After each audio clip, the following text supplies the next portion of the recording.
دیکھیں کوئی بات شروع ہوتی ہے نا, اس کے اینڈ پہ آتا ہے نا فَبِأَيِّ آلَاءِ رَبِّكُمَا تُكَذِّبَانِ. 31 دفعہ تو قرآن میں بھی آیا نا, جنت کی آیات کے بعد بھی آیا. ویسے تو ہمارے علماء نے ترجمہ ہی غلط کیا, تم اپنے رب کی کون کون سی نعمتوں کو جھٹلاؤ گے. یہ ترجمہ غلط ہے. آلا کہتے ہیں نشانی کو. وہ جنت بھی ہو سکتی ہے, جہنم بھی ہو سکتی ہے, اور فزیکل فینومینا آف نیچر بھی ہو سکتے ہیں. مولانا مودودی رحمہ اللہ نے ہر آیت کا اس کے کانٹیکسٹ کے اعتبار سے ترجمہ کیا ہے. انہوں نے یہ ترجمہ نہیں کیا تم اپنے رب کی کون کون سی نعمتوں کو جھٹلاؤ گے, ورنہ تو جہنم جو ہے وہ کیا نعمت ہے. الرحمن, رحمان یعنی ایسی ہستی جس کی رحمت ٹھاٹھے مارتے ہوئے سمندر کی طرح. اور مشرکین عرب اللہ تعالیٰ کے اس نام سے چڑھتے تھے, اسی لیے سورہ بنی اسرائیل میں بھی اور سورۃ الکہف میں اللہ تعالیٰ نے یعنی اس کے اوپر ایمفسائز کیا ہے کہ چاہے اللہ کہہ کے پکارو چاہے رحمان کہہ کے, یہ اللہ تعالیٰ کے نام ہے سارے. علم القرآن, اور اس کی رحمت کا سب سے بڑا ظہور یہ ہے کہ اس نے قرآن کا علم دیا ہے. خلق الانسان, انسان کو پیدا کیا ہے. علمہ البیان, اور انسان کو قوت گویائی سے نوازا ہے. یعنی یہ جو بولنے کی جو طاقت ہے یہ ایک ایسی صلاحیت ہے جو اللہ تعالیٰ نے اور کسی مخلوق کو نہیں دی. اس اعتبار سے یعنی جانور جو ہے نا وہ بھی اگر خطرے سے بچتے ہیں نا تو وہ یعنی اپنی انسٹنکٹ کی وجہ سے بچ رہے ہوتے ہیں. یہ نہیں ہے کہ ان کی عقل ہماری طرح کام کر رہی ہوتی ہے. ہم سے جب کوئی ڈسکشن کرتا ہے, ہم فزیکل فینومینا کو آبزرو کرتے ہیں تو اس سے باقاعدہ یعنی چیزیں ڈیٹیکٹ کر کے رزلٹ بھی نکال لیتے ہیں اور مستقبل کے لیے پلان بھی کر لیتے ہیں. لیکن جانور تو بیچارے کوئی مستقبل پلان نہیں کرتے. جب خطرہ آتا ہے اسی وقت وہ بھی اسی خطرے سے واقف ہوتے ہیں جو خطرہ آلریڈی ان کی انسٹنکٹ میں موجود ہوتا ہے. اگر یہ نہ ہوتا ہو تو میرے بھائی کوئی آپ جانور ذبح ہی نہ کر سکتے. عید کے دنوں میں اتنے سارے بیل جب جا رہے ہوتے ہیں, اگر ان کو یہ پتہ چل جائے کہ ہم ذبح ہونے کے لیے جا رہے ہیں تو وہ تو تھی تھرتھلی مچا دیں. تو ظاہر ہے کہ وہ ان میں بس انسٹنکٹ ہے, اس طرح کی عقل نہیں ہے کہ وہ حالات کو فورسی کر کے مستقبل پلان کر سکیں اور پھر اپنی بات صحیح طریقے سے کنوے کر سکے دوسروں تک. کمیونیکیشن ان کے اندر بھی ہے لیکن بس اتنی ہے جو اللہ نے ڈومین ان کو سکھائی ہے. یہ نہیں ہے جس طرح انسان جو ہے کتنی لمبی پلاننگز کرتا ہے اور معاملات کو لے کے چلتا ہے, یہ چیز ان کے اندر نہیں ہے. اور پھر انسان جو ہے وہ بیان کی طاقت رکھتا ہے, یعنی اپنی چیزوں کو ایکسپریس کر سکتا ہے. اور یہ قوت گویائی ایسی چیز ہے کہ صحیح مسلم میں حدیث ہے, نبی صلی اللہ علیہ وآلہ وسلم نے فرمایا کہ بعض سپیکرز بولنے والے ایسے ہوتے ہیں کہ ان کی تقریر کا اثر جادو کا سا ہوتا ہے, جادو کا سا اثر رکھتا ہے. سر یہ سپیکنگ پاور ہی ہے نا جس نے پوری دنیا کی مت ماری ہے. ہٹلر کے پاس کیا تھی؟ سپیکنگ پاور تھی. جتنے بڑے بڑے آپ لیڈرز دیکھیں نا, یا پولیٹیکل لیڈرز ہوں, مذہبی لیڈرز ہوں, جنگجو ہوں, ان کے پاس سپیکنگ پاور ہوتی ہے. یہ اللہ تعالیٰ کا خاص انعام ہے. یعنی یہ تو تعویل خاص کے اعتبار سے آپ کہہ سکتے ہیں کہ یہ اس کی ہم نے مفہوم بیان کیا ہے. بعض لوگوں نے اس کا ترجمہ کرتے ہوئے یہ بھی کیا کہ رحمان نے قرآن کا علم سکھایا اور خلق الانسان, اس خاص انسان یعنی محمد صلی اللہ علیہ وآلہ وسلم کو تخلیق کیا. علمہ البیان, قرآن کا بیان انہیں سکھایا. یہ بھی بعض لوگوں نے ترجمہ کیا ہے. تو ظاہر ہے کہ جب انسانیت کو پیدا کیا اور تو انسانیت کے لیے شرف نبی صلی اللہ علیہ وآلہ وسلم کی مبارک ذات, وہ تو اعلیٰ درجے کی شخصیت ہے. تو اس طریقے سے بھی اگر ترجمہ کر دیا جائے تو ٹھیک ہے, لیکن اس پہ پھر انہوں نے بہت زیادہ غلوب کیا ہے. علمہ البیان تو پھر قرآن کا بیان ہی ہونا چاہیے تھا نا. اب احمد بریلوی صاحب نے اس کا ترجمہ بالکل ڈیفرنٹ کیا ہے. انہوں نے ترجمہ کیا ہے کہ خلق الانسان, انسانیت کی جان محمد صلی اللہ علیہ وآلہ وسلم کو پیدا کیا. علمہ البیان, ما کان و ما یکون کا علم انہیں سکھا دیا. یعنی جو بالکل بیٹھتا ہی نہیں ہے. ما کان و ما یکون عربی میں کہتے ہیں جو کچھ ہو چکا تھا اور جو کچھ ہوگا, ہر چیز کا علم نبی علیہ السلام کو سکھا دیا. تو یہ ما کان و ما یکون تو خود عربی کا لفظ ہے. نبی علیہ السلام کے لیے اللہ تعالیٰ نے قرآن میں یہ لفظ تو نہیں استعمال کیا. تو اس کا اسپیسیفک ترجمہ یہی ہے کہ رحمان نے قرآن کا علم سکھایا, وہ رحمان جس نے انسان کو پیدا کر کے قوت گویائی بخشی ہے. لیکن ایک انہوں نے ترجمہ کیا اس کی تعویلاً, اور پھر اس میں بھی کس درجے تک آگے چلے گئے. باقی ڈیٹیلز کے لیے آپ علم غیب کے اوپر میرا مسئلہ نمبر 6A اور 6B دیکھ لیں. میں نے اس میں ڈیٹیل کے ساتھ اس حوالے سے جو افراط و تفریط ہوا ہے دونوں طرف سے, بریلویوں کی طرف سے بھی اور دیوبند اور اہل حدیث کی طرف سے, میں نے اس کو کھول کر آپٹیمل سلوشن اس کا دیا ہے. الشمس والقمر بحسبان، سورج اور چاند اس ٹائم ٹیبل کے پابند ہیں جو اللہ تعالیٰ نے ان کے لیے مقرر کر دیا ہے۔ آپ دیکھ لیں سورج کا ایک ٹائم ٹیبل ہے، چاند کا ہے، پھر ان کی آپس میں جو موشنز ہیں، اب یہ علیحدہ سے ایک ڈیٹیل طلب ٹاپک ہے۔ اللہ تعالیٰ نے یعنی یہ جو فزیکل فنامنا آف نیچر ہیں یہ اتنے حیران کن ہیں، ان کے اوپر تو گھنٹوں گفتگو ہو سکتی ہے۔ مسئلہ نمبر 60 ہے میرا، who is Allah in the light of latest scientific facts, اللہ کون ہے جدید سائنسی حقائق کی روشنی میں۔ یعنی سورج اور چاند کو اللہ تعالیٰ نے ایسا پابند کیا، اور یہ دیکھیں چاند تو اللہ نے ایک کیلنڈر لٹکا دیا آسمان، چاند کی جو مختلف جو شکلیں ہیں ان سے آپ یعنی تاریخ کا تعین کر سکتے ہیں۔ جب وہ پورا مکمل گول ہوا ہوتا ہے وہ 14 ہوتی ہے، اس کا ہاف ہوتا ہے تو 7 ہوتی ہے، اگر دوسری طرف ہاف بن رہا ہو اس کا تو وہ 21 بن رہی ہوتی ہے۔ پرانے زمانے میں تو لوگ اس طریقے سے یعنی ڈیٹس کا حساب لگا لیا کرتے تھے۔ پھر اس کی منزلیں مقرر کی ہوئی ہیں، اور یعنی ہم نے جو لیونر ایئرز ہیں ان کو اسی اعتبار سے ڈیفائن کیا ہوا نا کہ 12 مہینے چاند کے ہوتے ہیں، تقریباً 355 دن میں چاند جو ہے وہ 12 دفعہ اپنا یہ سرکل مکمل کرتا ہے۔ اور سورج کی موشن جو ہیں وہ علیحدہ سے ہیں، سورج کے گرد زمین بھی چکر کاٹتی ہے، زمین اپنے محور کے گرد بھی گھومتی ہے، 24 گھنٹے کے اندر اپنے پورے محور کے گرد وہ مکمل کر لیتی ہے اپنا ایک پورا چکر، اور سورج کے گرد وہ تقریباً 365 دنوں میں کرتی ہے، اور وہ 12 مہینے جو ہے وہ بنتے ہیں سولر ایئرز کے۔ آپ یوٹیوب کے اوپر آپ جا کے لکھیں عیسوی کیلنڈر، لیونر کیلنڈر اور یعنی قمری کیلنڈر، تو میرا کلپ بھی کھل جائے گا جس پہ میں نے ڈیٹیل سے ان چیزوں پہ ڈسکشن کی ہے۔ والنجم والشجر یسجدان، اور جو تارے ہیں اور درخت ہے وہ بھی اللہ تعالیٰ کو سجدہ کرتے ہیں۔ کائنات میں ہر مخلوق، سورہ بنی اسرائیل میں آتا ہے کہ اللہ تعالیٰ کی تسبیح بیان کر رہی ہے، لیکن ہم اس کی تسبیحات کو نہیں سمجھتے۔ اللہ تعالیٰ نے یہ چیزیں پردے کے اندر رکھی ہوئی ہیں، حتیٰ کہ سورۃ الرعد میں ہے کہ یہ جو بجلی کی کڑک ہے، جب یہ کڑک ہوتی ہے، یہ کڑک کی آواز بھی اللہ کی تسبیح بیان کر رہی ہوتی ہے۔ ذرا ہم ان چیزوں کو سمجھ نہیں رہے ہوتے ہیں۔ بہرحال اللہ تعالیٰ کبھی کبھار سنوا بھی دیتا ہے۔ صحیح بخاری کے اندر موجود ہے، عبداللہ ابن مسعود کہتے ہیں کہ ہم نے نبی صلی اللہ علیہ وآلہ وسلم کے ساتھ کئی بار اس حال میں کھانا کھایا ہے کہ جو ہم لقمہ پکڑ رہے ہوتے تھے وہ لقمہ اللہ کی تسبیح بیان کر رہا ہوتا تھا اور ہم اس کو سن بھی رہے ہوتے تھے۔ لیکن یہ سارے معاملات نبی کی دنیا میں موجودگی کے وقت ظاہر ہوتے ہیں، چونکہ نبی کو تو اللہ نے منوانا ہوتا ہے، بعد میں کسی بزرگ کو منوانا نہیں ہوتا، منوانا صرف پیغمبر کو ہوتا ہے۔ اس لیے جو پیغمبر کے ساتھی ہوتے ہیں نا، ان کا ایمان بہت بڑے لیول کا اللہ تعالیٰ کر دیتا ہے، ان کو یہ فزیکل چیزیں معجزات کی شکل میں دکھاتا ہے، کیونکہ انہوں نے پیغمبر کی دعوت کو آگے لے کے چلنا ہوتا ہے نا۔ صحیح مسلم میں آتا ہے، جابر بن عبداللہ کہتے ہیں کہ میں نبی علیہ السلام کے ساتھ ایک سفر میں تھا، تو یعنی میرے ساتھ کئی ایک واقعات ہوئے، انہوں نے وہ بڑی ڈیٹیل حدیث ہے، حدیث جابر اسے کہتے ہیں، اس میں انہوں نے ایک واقعہ یہ بھی بیان کیا کہ نبی صلی اللہ علیہ وآلہ وسلم نے قضائے حاجت کے لیے جانا تھا، یعنی ٹوائلٹ کے لیے جانا تھا، اب کھلا میدان تھا، تو 2 درخت بڑے دور تھے، آپ علیہ السلام نے ان کو یوں اشارہ کیا تو وہ درخت جو ہے وہ یوں زمین چیرتے ہوئے اکٹھے ہوئے، اور نبی علیہ السلام کے لیے انہوں نے پردہ کیا، اور نبی علیہ السلام ان کے پیچھے چلے گئے، اور اس کے بعد وہ کہتے ہیں میں نے لوٹا استنجے کے لیے پکڑایا، نبی علیہ السلام واپس آئے تو آپ نے درختوں کو یہ حکم دیا تو وہ دوبارہ واپس اپنی جگہ پہ چلے گئے۔ سر یہ منظر جو بندہ دیکھ لے گا اس کا ایمان کس لیول کا ہوگا؟ یہ منظر جادو سے بھی نہیں کر کے دکھایا جا سکتا، جادو تو صرف آنکھ کا دھوکہ ہوتا ہے۔ تو اس طرح کے فزیکل چیزیں صحابہ کرام نے، پھر بخاری مسلم میں آتا ہے کہ نبی صلی اللہ علیہ وآلہ وسلم صلح حدیبیہ کے موقع پر صحابہ کہتے ہیں پانی نہیں تھا، ہم نے ایک پیالہ ہی تھا بس پانی کا بچا ہوا، حضور صلی اللہ علیہ وسلم کو دیا، آپ صلی اللہ علیہ وآلہ وسلم نے اپنی مبارک انگلیاں اس میں داخل کی اور اس سے پانی کے چشمے جاری ہو گئے۔ اور بخاری مسلم دونوں میں الفاظ ہیں، جابر بن عبداللہ کہتے ہیں کہ ہم اس وقت تقریباً 1500 لوگ تھے جنہوں نے وہ پانی پیا اور اپنے جانوروں کو پلا کے مشکیزیں بھی بھر کے رکھ لیے، اور وہ ایک پیالے کا پانی ختم نہیں ہوتا تھا۔ اب یہ معجزہ جو حضرت موسیٰ علیہ السلام کے معجزے سے بڑا معجزہ ہے، یعنی حضرت موسیٰ علیہ السلام نے تو عصا پتھر پہ مارا تھا، پتھر سے تو چشمے ویسے بھی نکلتے ہیں، لیکن گوشت میں سے پانی کا نکلنا یہ بہت بڑا معجزہ تھا۔ یہی وجہ ہے کہ صحابہ کرام کا ایمان بہت بڑے لیول کا تھا۔ اسی لیے آپ دیکھیں کہ آپ علیہ السلام کی وفات کے بعد اگرچہ کئی قبائل مرتد ہوئے ہیں، لیکن صحابہ کرام کی جو ڈٹرمنیشن کا لیول تھا وہ بہت ہائی تھا۔ ان کو یہ پتا تھا کہ یہ اللہ کے پیغمبر ہیں، اور ہمیں یہ جو پروفیسی دے کے گئے ہیں نا کہ رومن اور پرشین امپائر گریں گی تو یہ گر جائیں گی۔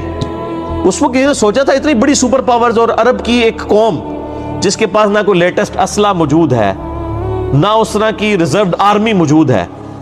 لیکن آپ دیکھ لیں یعنی نبی علیہ السلام کی وفات کے ودن 5 ایئرس رومن اور پرشین امپائر مسلمانوں کے قدموں میں ڈھیر ہو چکی تھی. تو یہ صحابہ کرام کا جو کانفیڈنس تھا نا، یہ اصل میں ان کو لڑواتا تھا. اس کانفیڈنس کے آگے پھر کوئی دنیا کی سپر پاور ٹھہر نہیں سکتی تھی. جب خالد بن ولید کو بھیجا ہے سیدنا ابوبکر صدیق رضی اللہ تعالیٰ عنہ نے، جنگ یرموک میں بھی ان کے بہت بڑا کردار تھا. اس سے پہلے پرشین امپائر کی جو بڑی بڑی فتوحات ہوئی ہیں، قادسیہ میں تو سیدنا سعد بن ابی وقاص گئے تھے، لیکن اس سے پہلے جو عراق پورا فتح کیا ہے خالد بن ولید نے، تو وہ مطلب اپنے مخالفین کو خط لکھتے تھے اور اس پہ خط میں صرف ایک جملہ لکھتے تھے کہ تم سے وہ قوم لڑنے آ رہی ہے کہ جتنا تم اپنی زندگی سے محبت کرتے ہو نا، اس سے بڑھ کے وہ اپنی موت کو عزیز رکھتے ہیں، کیونکہ شہید ہو کے جنت میں، نبیوں کا پڑوس. سر جو بندہ جان ہتھیلی پہ اس لیے رکھ کے نکل رہا ہو کہ میں نے مرنا ہے، باقی لوگ تو جنگ میں لڑنے آ رہے ہوتے ہیں جیتنے کے لیے اور اپنی جان بچانے کے لیے، اور یہاں پہ وہ کہہ رہے ہیں ہم نے مرنا ہے، تو سر وہ پھر جا کے رومن اور پرشین امپائر دے گاٹے ہی فٹ ہوں گے نا ایسے لوگ. تو ہوئے ہیں. پھر آپ دیکھیں تو اس کے لیے آپ عمر سیریز دیکھیں. عمر سیریز کے اندر انہوں نے یہ چیز فلما دی ہے قطر والوں نے اور حق ادا کیا. تو اردو ڈبنگ کے ساتھ بھی اس کی آلموسٹ 15 ایک ساتھ تقریباً آ چکی ہیں، سب ٹائٹل کے ساتھ مکمل آ چکی ہیں. عربی والی اور انگلش سب ٹائٹل والی پہلے موجود ہے. عمر سیریز کا تعارف میں نے 40 منٹ میں کروایا ہے. وہ آپ ایک دفعہ یوٹیوب پہ ضرور لکھیں عمر سیریز ان اردو، پھر آپ کو پتہ چلے کہ کتنا بڑا کارنامہ کیا انہوں نے. تو اللہ تعالیٰ فرما رہے کہ جو ستارے ہیں اور درخت ہیں یہ بھی اللہ کو سجدہ کرتے ہیں. ہر چیز اللہ کی تسبیح بیان کر رہی ہے. وَالسَّمَاءَ رَفَعَهَا وَوَضَعَ الْمِيزَانَ، اور اسی نے آسمان کو بلند کیا اور میزان عدل قائم کی. آسمان کو بلند کیا ہے، اور یہ اس عدل سے مراد ایک تو وہ بیلنس ہے، ویسے سو ویٹ بیلنس بھی کہتے ہیں نا انگلش میں ترازو کو. اس کائنات میں بھی اللہ نے ایک بیلنس رکھا ہے. وہ بیلنس ذرا سا بھی ڈسٹرب ہو جائے نا تو یہ کائنات قائم نہیں رہ سکتی.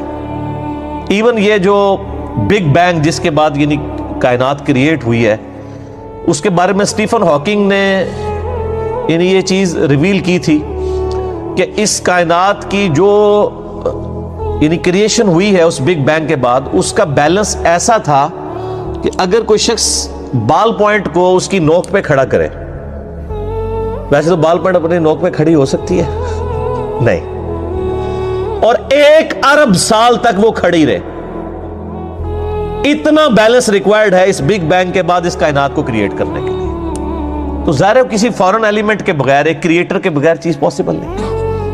تو اللہ تعالیٰ فرماتا ہے ہم نے آسمانوں کو بلند کیا اور پوری کائنات کے اندر ایک میزان قائم کر دیا. ہر چیز جو ہے وہ اللہ تعالیٰ نے بیلنس کی. آپ دیکھیں یعنی زمین کے اوپر آپ جو ہمارا واٹر سائیکل ہے اس کو دیکھیں کس طریقے سے بیلنس کیا. ادروائز جو تباہی انسانیت نے کر دی ہے، یہ تو زمین کب سے تباہ و برباد ہو جاتی. آپ کو پتہ ہے آج سے 25-30 سال پہلے جناب وہ کتنے پریڈکٹ کر رہے تھے کہ جی وہ 21ویں صدی میں تو ٹیمپریچر اتنا دنیا کا رائز کر جائے گا. نہیں کیا، بلکہ کئی جگہوں کا تو ٹیمپریچر گر بھی گیا. کائنات اللہ تعالیٰ ساتھ ساتھ اس کو بیلنس کرتا ہے. ایک تو نظام ہے نا، پھر نظام بنا کے چھوڑ نہیں دیا ہوا، اس کو بیلنس بھی کر رہا ہے. تو اس بیلنس کا تقاضا یہ ہے کہ تم بھی بیلنس کرو، تم بھی عدل و انصاف سے کام لو. اللہ تطغوا فی المیزان، تاکہ تم بھی میزان کو قائم رکھو، کسی کے ساتھ زیادتی نہ کرو. اور اس کو اسٹیبلش کون کرے گی؟ جوڈیشری. عدالتوں کا کام ہے کہ وہ انصاف کو قائم کرے. اللہ تعالیٰ نے قرآن حکیم میں کئی جگہ یہ مضمون بیان کیا، بلکہ یہ جو میرا کلپ ریکارڈ ہوا تھا نا، یہ جو 2018 کے الیکشن سے پہلے پاکستان کا نیکسٹ پرائم منسٹر کون، آپ یوٹیوب پہ جا کے لکھیں تو اس میں میں نے ڈیٹیل کے ساتھ ڈسکس کیا تھا کہ اللہ تعالیٰ نے نبیوں کو 2 چیزیں دی ہیں. سورۃ الحدید میں بھی آیا اور کئی جگہ ہے. ایک کتاب دی ہے، دوسری ترازو دی ہے کہ لوگوں کے درمیان انصاف قائم کرے. انصاف کے بغیر کوئی معاشرہ چل نہیں سکتا، اور انصاف کو ویریفائی کرے گی اور انصاف کی ایشورنس دے گی جوڈیشری، عدالتیں. عدالت آزاد ہونی چاہیے. اللہ تعالیٰ فرماتا ہے کہ کسی کے ساتھ زیادتی نہ کرو. وَأَقِيمُوا الْوَزْنَ بِالْقِسْطِ وَلَا تُخْسِرُوا الْمِيزَانَ، اور وزن کو ٹھیک رکھو انصاف کے ساتھ اور تول میں بھی کمی نہ کرو. وہ بھی دیکھ لیں، وہ جو تول کے چیزیں بیچی جاتی ہیں یا ماپ کے چیزیں بیچی جاتی ہیں اس میں بھی آپ نے انصاف کرنا ہے. یہ نہیں ہے کہ ایک بندے نے آپ کو 1 کلو چینی کے پیسے دیے اور آپ جو ہے وہ اپنا ویٹ بیلنس یا اس کو تھوڑا سا یوں جھکا لیں، جو پرانے زمانے میں استعمال ہوتا تھا، آج کل بھی آپ دیکھ لیں کہ وہ ماپنے کے جو چیزیں ہیں یا ویٹ کرنے کی ہیں اس کے اندر بھی وہ گڑبڑ کر دیتے ہیں۔ آپ دیکھیں کئی پیٹرول پمپ ہیں، آپ ان سے اگر کہیں کہ آپ 1.5 لیٹر جو ہے وہ پیٹرول ہمیں بوتل میں ڈال کے دیں، تو 1.5 لیٹر کی بوتل میں 1.5 لیٹر پیٹرول تو آنا چاہیے نا، تو تیار نہیں ہوتے ہیں۔ کوئی اچھے ہیں پیٹرول پمپ تو وہ اجازت دیتے ہیں، ادروائز وہ نہیں دیتے، کیونکہ انہوں نے اپنے اس تول کے اندر کمی کی ہوئی ہوتی ہے ناپنے میں۔ تو وہ انصاف بھی ضروری ہے، تجارت کے اندر جو انصاف ہے، اور ویسے عدل و انصاف ہے، میاں بیوی، بال بچوں، رشتہ داروں کے ساتھ جو آپ کے معاملات ہیں، سب کے سب انصاف کے اوپر مبنی ہونے چاہیے، اور اس میں کسی کے ساتھ زیادتی نہیں ہونی چاہیے۔ وَالْأَرْضَ وَضَعَهَا لِلْأَنَامِ، اور اسی نے زمین کو پیدا کیا مخلوق کے لیے، یعنی جو یہ الانام کہتے ہیں نا، یہ مویشیوں کو، یعنی زمین کو اللہ تعالیٰ نے اس قابل بنایا کہ ان کی خوراک وہاں پہ رکھتی ہے۔ اور یہ ظاہر ہے کہ یہ مویشی کس لیے اللہ نے پیدا کیے؟ انسانوں کے لیے۔ کائنات کی ہر چیز اللہ نے انسان کے لیے پیدا کی ہے، اور انسان کو اپنے لیے پیدا کیا۔ آپ دیکھ لیں جو چیزیں جس کام کے لیے پیدا ہوئی ہیں نا، وہ کام کر رہی ہیں۔ آج تک کبھی ایسا نہیں ہوا کہ آگ نے جلانے سے انکار کر دیا ہو، کہ آپ کبھی ماچس جلا رہے ہو اور آگ کے جی آج میرا موڈ ہی نہیں جلنے کا۔ یہ ایسے محکم قوانین ہیں، وہ چینج نہیں ہوتے۔ یا آپ پانی پئیں اور پانی کے کہ جی آج تو تم مجھے پی لو لیکن میں تمہاری پیاس نہیں بجھاؤں گا، پانی کی کیا اوقات ہے، پیاس بجھائے گا۔ تو یہ جتنے فزیکل فینومینا آف نیچر ہیں، ہاں کبھی نبیوں کے لیے معجزات کے طور پہ اللہ تعالیٰ توڑ دے، وہ الگ بات ہے، ادروائز دنیا کا قانون نہیں چل سکتا۔ اگر یعنی سمندر کا پانی ہڑتال کر دے ایک ہفتے کے لیے کہ میں کوئی بحری جہاز نہیں اپنے اوپر چلنے دوں گا، یا ہوائیں انکار کر دیں کہ کوئی ہوائی جہاز نہیں اڑ سکتا، نہیں، وہ اپنے فزیکل فینومینا کے پابند ہیں جو اللہ تعالیٰ نے ان کو بنا دیا ہے۔ یہ سب کچھ اللہ تعالیٰ نے کیا ہے انسان کے لیے، اور انسان کو کہا کہ تجھے میں نے اپنے لیے بنایا ہے۔ وَمَا خَلَقْتُ الْجِنَّ وَالْإِنسَ إِلَّا لِيَعْبُدُونَ، جنوں اور انسانوں کو نہیں پیدا کیا مگر فقط اس لیے کہ وہ میری عبادت کریں۔ تو یہ زمین کے اوپر سارا معاملات مویشیوں کے لیے کیا کیا۔ فیہا فاکہۃ والنخل ذات الاکمام، اور اس میں کئی ایک پھل ہیں اور کھجوریں ہیں غلافوں میں لپٹی ہوئی۔ اللہ تعالیٰ نے یعنی کھیتیاں بھی اگائی ہیں، یہ پھل بھی پیدا کیے ہیں انسانوں کے لیے اور چوپایوں کے لیے، چوپائے بھی اس سے خوراک حاصل کرتے ہیں، اور پھر الٹیمیٹلی اگر وہ خوراک نہ ہو تو اس زمین پر زندگی تو نہیں رہ سکتی۔ چوپایوں کو جو ہم کھا رہے ہیں تو وہ چوپائے کس خوراک سے موٹے تازہ ہوئے ہیں؟ زمین کی خوراک سے۔ اور غلافوں میں لپٹی ہوئی کھجوریں، سر کھجور تو ایک اللہ تعالیٰ کی، یعنی پاکستانی کھجوروں کی بات نہیں کر رہا، جس کو کھا کے کھجور سے کبھی شغف ہی نہیں انسان کا پیدا ہوتا۔ آپ عرب ملکوں کی ذرا کھجوریں دیکھیں، واقعی کھجور جیسا کوئی فروٹ نہیں ہے، کوئی دنیا کا فروٹ کھجور کا مقابلہ نہیں کرتا، نہ صحت کے اعتبار سے، نہ ٹیسٹ کے اعتبار سے، نہ جو اس کے اندر کیلوریز موجود ہیں اس کے اعتبار سے۔ یہ اللہ تعالیٰ کی قدرت کا شاہکار ہے کھجور۔ اور ظاہر ہے کہ چونکہ اولین مخاطب جو ہیں وہ عرب کے لوگ تھے، تو ان کو عرب کی چیزوں کی مثال دینی تھی اللہ تعالیٰ نے۔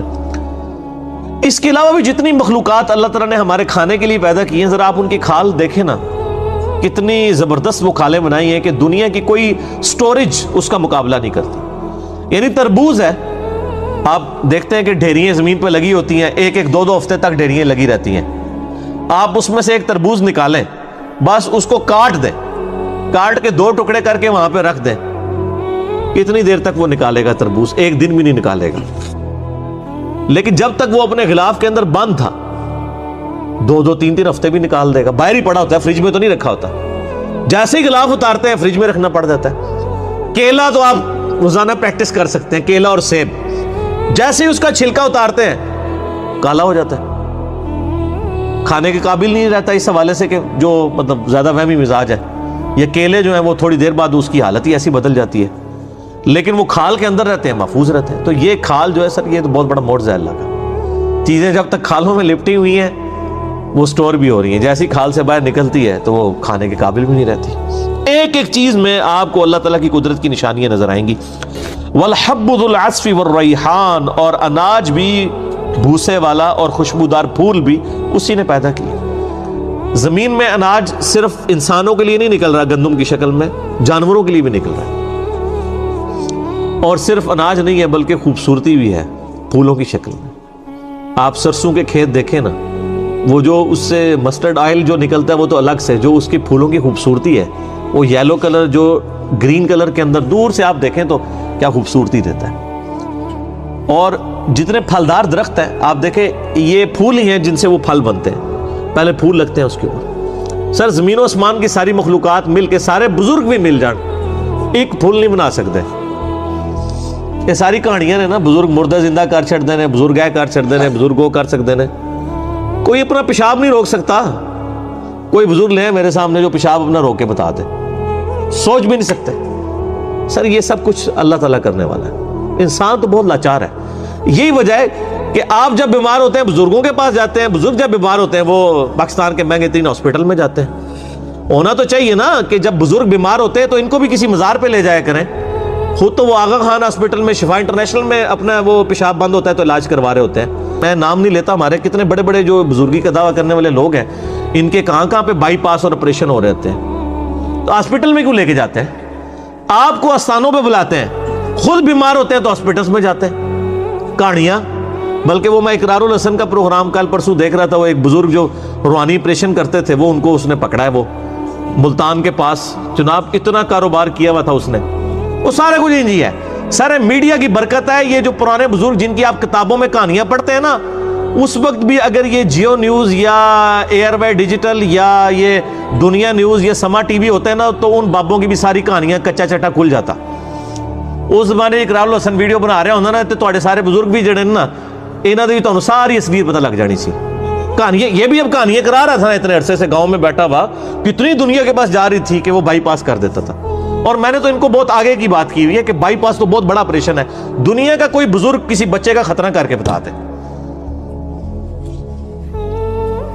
ہاں فیل جو بندہ دل دیا نساں ٹھیک کر لینا ہے، مار کے ہاتھ، ٹھیک ہے، وہ کسی نے دیکھا یا نہیں دیکھا، لیکن سر خطرہ تو سامنے نظر آئے گا نا۔ بچہ لے کے جاتے ہیں، بلیڈ نہیں مارن دینا، مار دم تے پتر کر کے 10 خطرہ، بلکہ اس سے آگے مجین سے لکھوایا جائے کہ اگر خطرہ نہ ہوا تو ڈیش ڈیش ڈیش ڈیش۔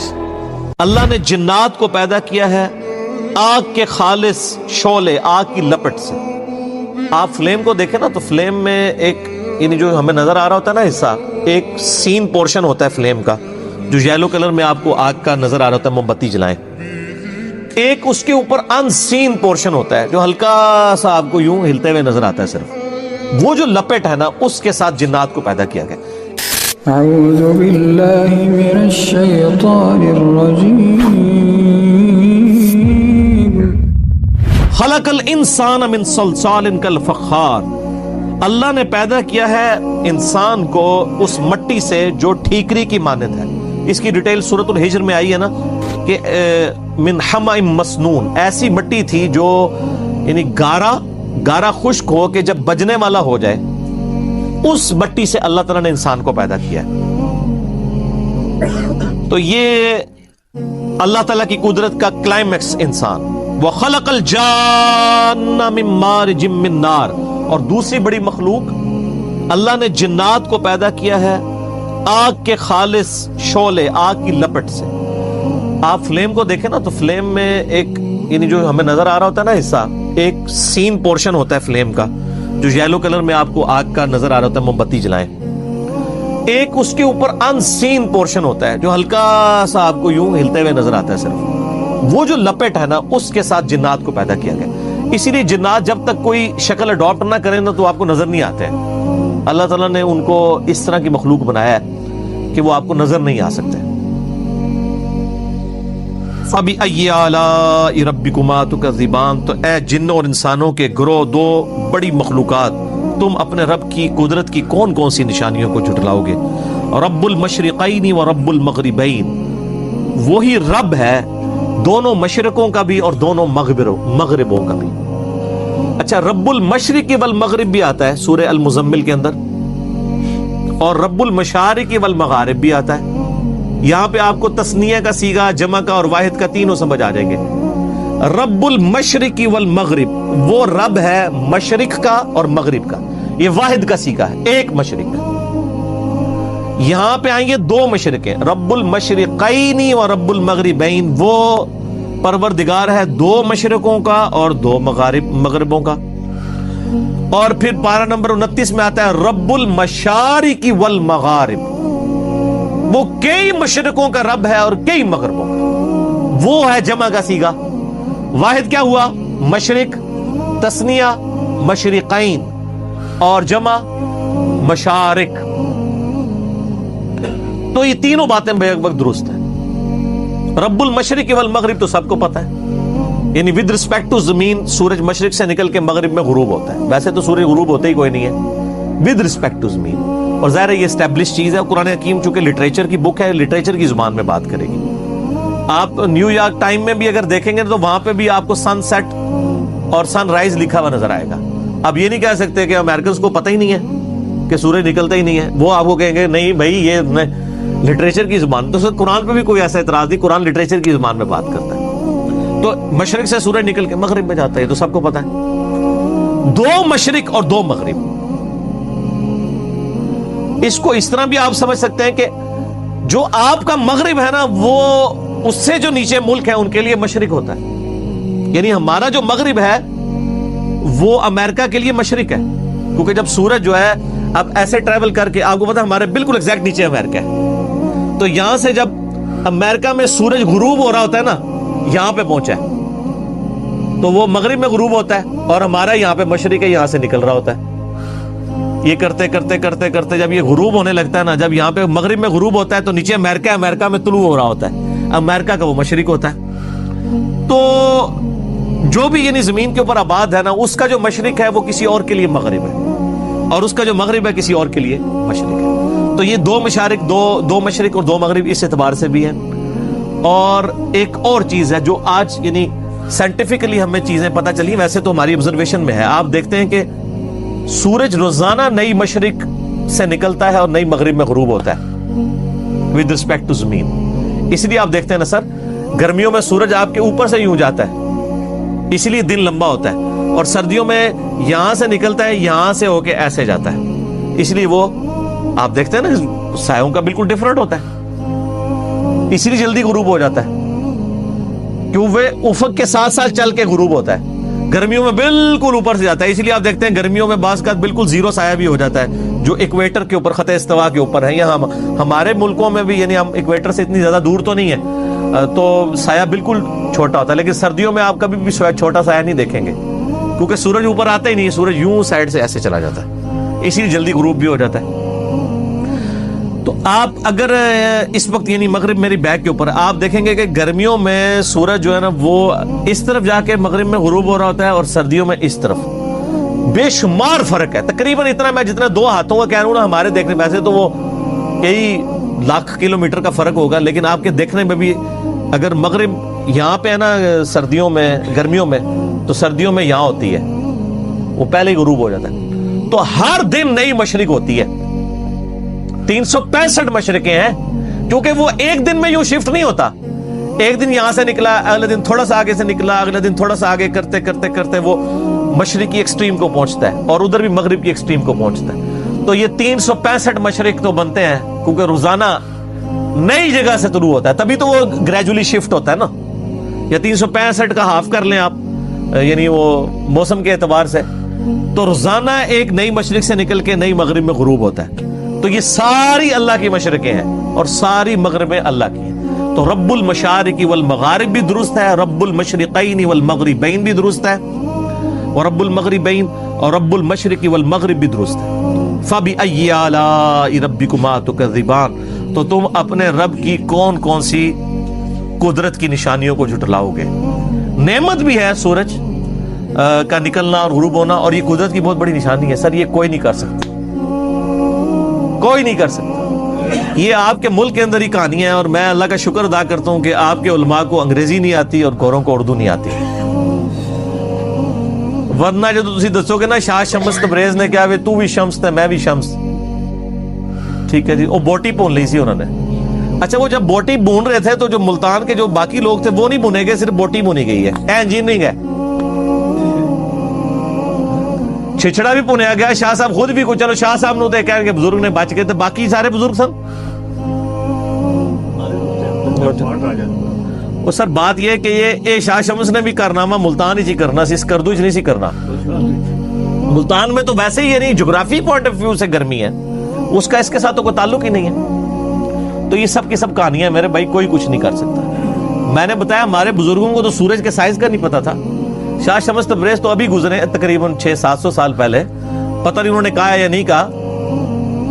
یعنی ان سے بہت پہلے امام غزالی گزرے ہیں. امام غزالی وہ ہیں جو تصوف میں ایک پڑھا لکھا صوفی مانا جاتا ہے، باقی تو ساروں کو جاہل ہی مانا جاتا ہے نا. یعنی صوفیاء خود بھی کہہ رہے ہوتے ہیں انہوں نے تو کوئی علم نہیں ہے، کوئی علمی صوفی دی گال کرو. علمی صوفی میں پہلا نمبر اگر پوری دنیا میں آتا ہے، آپ جن بابوں کو لے کے بیٹھے ہیں ان کو انڈیا پاکستان کے لوگ جانتے ہیں. انٹرنیشنل بابے جو ہیں نا، ان میں جو پہلا نمبر ہے جس بابے کا، وہ امام محمد غزالی ہیں. المتوفا 505 ہجری، 505 ہجری میں وہ فوت ہوئے ہیں. آج چل رہی ہے 1440 ہجری، یعنی ان کو آلموسٹ 900 سال فوت ہوئے ہو چکے ہیں. اور ان کی کتابیں پوری دنیا میں مانی جاتی ہیں. احیاء العلوم ان کی عربی میں کتاب ہے، کیمیاء سعادت فارسی میں ہے، منہاج العابدین ہے. یہ ساری کتابیں میں نے اپنی ینگ ایج میں پڑھی ہیں. ویسے تو میں ابھی بھی جوان ہوں، لیکن بہت جب ینگ تھا اس وقت. تو وہ کیمیاء سعادت میں یعنی لکھتے ہیں کہ جی سورج جو ہے وہ زمین سے 160 گنا بڑا ہے. مختلف جگہ مختلف لکھا ہوا ہے، ہم نے وہ اگلے دن چڑھا بھی دی ہے اس کے JPG. 160 گنا. آج ہمارے بچے کو بھی پتا ہے کہ سورج زمین سے 160 گنا بڑا نہیں ہے، 1060 گنا بڑا بھی نہیں ہے، 1,60,000 گنا بڑا بھی نہیں ہے، 13 لاکھ گنا بڑا ہے. اور سر جن بزرگوں کو سورج کے سائز کا نہیں پتا، انہوں نے سورج کو بلانا ہے کہانیاں. اور نبیوں کا معاملہ الگ ہے. نبیوں کو اللہ نے منوانا ہوتا ہے، بابوں کو اللہ نے منوانا نہیں ہوتا. نبیوں کو ایسے معجزات دیے جاتے ہیں تاکہ مخلوق ان کی طرف مائل ہو. وہ ایک معاملہ بالکل الگ ہے. جیسا کہ اب آپ دیکھیں بخاری اور مسلم دونوں کے اندر حدیث موجود ہے کہ نبی صلی اللہ علیہ وآلہ وسلم فرماتے ہیں کہ یوشع ابن نون جب یعنی فتح کر رہے تھے بیت المقدس، تو جمعرات جمعے کا دن آ گیا. اگلا دن تھا ہفتے کا دن. ہفتے والے دن یہودیوں کے ہاں، یعنی مسلمان ہی تھے ظاہر اس وقت، جب تک ہمارے نبی علیہ السلام کا انہوں نے انکار نہیں کیا تو وہ اس وقت تک کافر نہیں تھے. تو جہاد کرنا، قتال کرنا منع تھا کیونکہ وہ ان کا امن کا دن تھا. اب فتح بالکل قریب تھی، جمعے کا سورج غروب ہو رہا تھا. بخاری مسلم دونوں میں آتا ہے یوشع ابن نون نے دعا کی، اے اللہ ہمارے لیے سورج کو روک دے. انہوں نے بھی روکیا نہیں، آپ سر دعا کی تاکہ ہم کافروں پر فتح پا لیں. ادروائز ہفتے والے دن چھٹی کا دن تھا، جنگ روکنی پڑنی تھی، ایک دن میں کافروں کو پھر سٹرینتھن ہونے کا موقع مل جاتا. تو اللہ تعالیٰ نے ان کی دعا قبول کی اور سورج کو روک دیا، حتیٰ کہ مسلمانوں کو فتح ہوئی، پھر سورج غروب ہوا. تو سر یہ سورج چاند سب اللہ کے قبضے میں، کوئی کچھ نہیں کر سکتا. کوئی سمجھتا ہے کہ کچھ کر سکتا ہے، اور یہ تو کہتے ہیں کہ جی دنیا بزرگوں سے خالی نہیں ہے، ہوں بھی بزرگ موجود نے. سر لے آؤ نا کتنے نے، ہوں تو ضرورت ہے انہوں دی لے کے آؤ. یعنی وہ جی 1965 کی جنگ میں بزرگوں نے جناب بم پکڑے ہیں. ان بزرگوں نے پکڑے ہیں جن کے مزاروں کے اوپر لوگ بم مار کے چلے گئے، وہ پکڑے نہیں گئے. ہم تو کنڈیم کرتے ہیں اس چیز کو، لیکن اس سے یہ بھی تو ہے اب تو آپ لوگوں کی آنکھیں کھل جانی چاہیے. کوئی کچھ نہیں کر سکتا میرے بھائی. سب سے بڑے بزرگ، سب سے زیادہ بزرگ عراق کے اندر ہے، اور عراق کا جنازہ نکل گیا، کچھ نہیں ہوا. ہاں بعض اوقات شیاطین جو ہیں وہ انسانوں اور جنوں میں سے انسانوں کو وسوسے دلاتے ہیں کہ جی وہ تو یزید نے بھی کعبے پہ چڑھائی کی تھی تو اللہ نے کعبہ کیوں نہیں بچایا. اس لیے کہ اللہ نے کہیں یہ کہا ہی نہیں ہے کہ میں نے کعبہ بچانا ہے. اللہ نے تو آپ کو بقدر ایفرٹ چھوڑا ہوا ہے دنیا کے اندر. وہ تو نبی علیہ السلام کے بھی دان مبارک شہید ہوئے ہیں. اللہ کا دعویٰ کہیں نہیں ہے. آپ کا بزرگوں کے بارے میں دعویٰ ہے کہ جی ڈیوٹیاں نے لاہور دے جس بزرگ دی ڈیوٹی لگی ہے، سارے زنا دے اڈے، سارے چرسی پوڑی اتنے کٹھے ہوندے نے، اے ڈیوٹیاں لگی ہیں نا، پھر کوئی کچھ نہیں میرے بھائی. آج کے اس ماڈرن دور میں بھی جب لوگ دین سے برگشتے ہیں، ہمارے محلے کے اندر آ کے اگر چرسی پوڈری کو کرائے کا مکان خرید لینا یا کوئی بدکاری کرنے والے لوگ، تو پورا محلہ پروٹیسٹ کر کے وہ کہتا ہے جی انہوں کڈو اتوں، باقی انہوں خراب کرن گے. تو تواڈے بزرگاں دے مزارہ ہوتے سارے پٹھے کام ہو رہے ہیں، تواڈے بزرگ انہوں کیوں نہیں اٹھا سک رہے؟ وہ تو نگاہ مار کے طے کر دیندے نے، بم پھڑ لیندے نے. سب جھوٹ ہے میرے بھائی. اتنی ساری چیزیں ہونے کے بعد بھی اب تو آنکھیں کھل جانی چاہیے. کوئی کچھ نہیں کر سکتا کسی کے لیے. یہ ہر چیز اللہ کے قبضے میں ہے. فَبِأَيِّ آلَاءِ رَبِّكُمَا تُكَذِّبَانِ, تم اپنے رب کی کون کون سی قدرت کی نشانیوں کو جھٹلاؤ گے اے جنوں انس کے گروہ, اے دو بڑی جماعتوں. مرج البحرین یلتقیان, اسی نے رواں کیا ہے دو سمندروں کو جو آپس میں مل رہے ہیں. بینہما برزخ لا یبغیان, لیکن اس کے باوجود ان کے درمیان ایک آڑ ہے جو ان کو ملنے نہیں دیتی. سر یہ منظر نبی علیہ السلام نے تو اپنی آنکھوں سے نہیں دیکھا ہوا تھا, کیونکہ آپ علیہ السلام نے کہیں یہ چیز کو آبزرو نہیں کیا تھا. یہ یعنی آج کے دور میں بھی قرآن کی سچائی کے اوپر بہت بڑی دلیل ہے کہ یہ اس کا سورس ڈیوائن ہے, اللہ کی طرف سے. یہ منظر تو بعد میں ان لوگوں نے دیکھا ہے جنہوں نے سمندری سفر کیے ہیں. نبی علیہ السلام نے کبھی سمندری سفر نہیں کیا. آج بھی آپ یوٹیوب کے اوپر جا کے لکھیں, بلکہ یہ آپ نے جا کے لکھنا ہے اور آپ نے اس منظر کو قرآن کی حقانیت کے طور پہ دیکھنا ہے. الاسکا ایک جگہ ہے امریکہ میں, وہاں پہ پیسیفک اوشن اور اٹلانٹک ملتے ہیں آپس میں, بحر الکاہل اور بحر اوکیانوس. ایک کا پانی جو ہے وہ سر مسٹرڈ کلر کا ہے, یعنی یہ جو ایسے سرسوں کے تیل کا کلر ہوتا ہے, ڈارک براؤن یا مٹیالہ کلر, اور دوسرا جو ہے وہ ڈارک بلو کلر ہے, جس طرح کا میں نے کرتا پہنا ہوا ہے. بالکل دو ڈیفرنٹ کلر ہیں. وہ دو سمندر آپس میں ملتے ہیں, کئی سینکڑوں کلومیٹر دور تک آپ کو واضح لائن نظر آتی ہے, وہ آپس میں پانی مکس ہی نہیں ہوتا. وہ دونوں کی اللہ نے ڈینسٹی ایسے ڈیفرنٹ رکھی ہے, اور ایسے وہ سمندر ہے کہ اگر وہ پانی مکس ہو جاتا اور ادھر کی مچھلیاں ادھر آ جائیں تو وہ ایگزسٹ بھی نہیں کر سکتی. دونوں کی انوائرمنٹ ڈیفرنٹ ہے. سر وہ اتنا پیارا منظر ہے جو آپ کے بزرگوں نے نہیں دیکھا ہوا تھا, لیکن آج آپ یوٹیوب پہ بیٹھ کے گوروں نے جو ڈرون کے ذریعے ویڈیوز بنائی ہوئی ہیں, بلکہ لوگ تو وہاں پھر سمندری جہازوں میں سفر کرتے ہیں نا, جیسے لوگ عجائب دیکھنے کے لیے سفر کرتے ہیں پھر اس کی ویڈیوز بناتے ہیں. تو لوگوں نے باقاعدہ وہ ایک سمندر سے دوسرے سمندر کو جب کراس کرتے ہیں نا, تو باقاعدہ ویڈیوز بنا کے لوگوں نے یوٹیوب پہ چڑھائی ہوئی ہیں. ذرا بہت زبردست انتہائی خوبصورت منظر ہوتا ہے وہ دو سمندروں کے ملنے کا منظر. مرج البحرین یلتقیان بینہما برزخ لا یبغیان. تو آپ نے یوٹیوب کے اوپر جا کے کیا لکھنا ہے, الاسکا, ALASKA, الاسکا, اور پیسیفک, اور الاسکا لکھ کے آپ لکھتے ہیں کہ اوشنز ویئر اوشنز میٹ, جہاں پہ سمندر ملتے ہیں, تو آپ کو کئی ایک ویڈیوز کھل جائیں گی. سر وہ آپ منظر دیکھیں اور قرآن کی حقانیت کے اوپر جھومیں کہ اللہ تعالیٰ نے اس شخص کے اوپر قرآن نازل کیا ہے جس نے سمندر کا سفر نہیں کیا, اس کا کوئی ایکسپیرینس نہیں ہے, اور اللہ نے اپنی قدرت کی نشانیاں کئی اور جگہوں پہ بھی یہ موجود ہیں. یعنی میڈیٹرینین سی اور جو ہے اٹلانٹک, اس کے ملنے کے اوپر بھی یہ منظر ہے. لیکن الاسکا والا تو زبردست ہے. وہ میں نے یعنی کل میں یہ سورت جب پڑھ رہا تھا نا, تو میں نے باقاعدہ یوٹیوب کے اوپر جا کے نا سرچ کر کے وہ ویڈیوز دیکھی, تو ایمان تازہ ہو گیا. آپ بھی اپنا ایمان تازہ کریں, اور یہ جو منظر ہے آپ دیکھیں, مرج البحرین یلتقیان, اسی نے دو سمندروں کو رواں کیا. بینہما برزخ لا یبغیان, ان کے درمیان ایک نہ نظر آنے والی آڑ ہے جو ان کو گڑبڑ نہیں ہونے دیتی. اور اس کے اوپر باقاعدہ سائنٹیفک یعنی تحقیقات پڑی ہوئی ہیں کہ یہ چند مسٹیریس فینومینا میں سے دنیا کے, جو ابھی تک یعنی سائنس کو سمجھ نہیں آئی ہے کہ یہ دو سمندر آپس میں مکس کیوں نہیں ہوتے ہیں. ظاہر ہے اس کی کوئی نہ کوئی اللہ تعالیٰ نے جسٹیفیکیشن بھی رکھی ہوگی یقیناً, یعنی فزیکل فینومینا آف نیچر کے ساتھ ان چیزوں کو جوڑا ہوا ہے. وہ کسی زمانے میں وہ ٹروتھ ریویل بھی ہو جائے گا اگر اللہ نے چاہا. جیسے اللہ تعالیٰ نے کئی ایک اپنے علوم جو ہے وہ انسانوں کے اوپر ریویل کر دی ہیں. فزیکل فینومینا آف نیچر کو انسان نے یعنی ان کے علم حاصل کرنے کی وجہ سے تو اتنی سائنٹیفک ترقی کر لی ہے نا. یعنی آپ دیکھیں انسان کو اللہ نے ترقی کروائی ہے کہ اس نے زمین سے تیل نکالا ہے.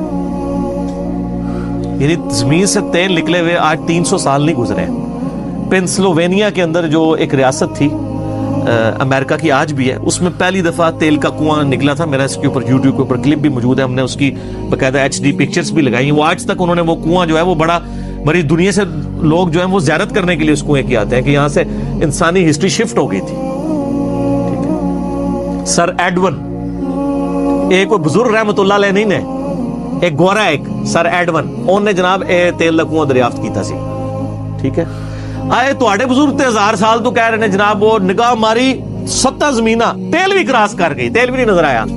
اتنے نگاہ ماری تے جناب عرش مولا تے پہنچ گئی. جھوٹ بھئی, ورنہ اگر یہ کوئی زمین کے نیچے دے سکتا ہے تو کوئی بزرگ تیل کاٹ لینا. ہاں اون نکلا ہے. دیکھو بزرگ ہو گئے کس طرح سے بزرگوں کے خلاف گلاں کرتے ہیں. ٹھیک ہے, وہ تیل بھی کراس ہو گیا. اور سر یہ تیل کب نکلا؟ 300 سال نہیں ہوئے سر, 1800 کچھ کے اندر وہ تیل نکل رہا ہے, 1837 یا 40 کے قریب. یہ نبی علیہ السلام کی جو احادیث میں بخاری مسلم میں جس تیل کا ذکر ہے وہ کھانے والا زیتون کا تیل اور سرسوں کا تیل ہوتا تھا. وہی دیا جلانے کے لیے بھی استعمال ہوتا تھا, وہی کھانے پکانے کے لیے بھی. اور سر یہ تیل تو اس سے بھی بعد کی جو ڈسکوریز ہیں اس میں سے سولر سیل ہیں, سورج کی روشنی سے. یہ سورج تو پہلے سے موجود ہے, ہمارے کسی بزرگ نے کوئی دریافت کر کے کوئی کرامت دکھا کے سورج سے بجلی کیوں نہیں بنا کے بتا دی ہے؟ تو یہ جو لوگ کوشش کرتے ہیں نا, اللہ تعالیٰ ان کے لیے راہیں کھولتا ہے. شروع میں آپ دیکھیں میڈیکل سائنس کے اندر, کیمسٹری کے اندر مسلمان سائنٹسٹ نے ترقی کی ہے اور اللہ تعالیٰ نے ان کے اوپر یعنی اس کائنات کے راز کھولے. اس کے بعد کرسچنز نے کی ہے, اللہ نے ان پہ کائنات کے راز کھولے. اس کا تعلق فزیکل ورلڈ کے ساتھ ہے, کوئی روحانیت کے ساتھ اس کا تعلق نہیں ہے. اور پھر مثالیں ہمیں دے رہے ہوتے ہیں فزیکل ورلڈ کی,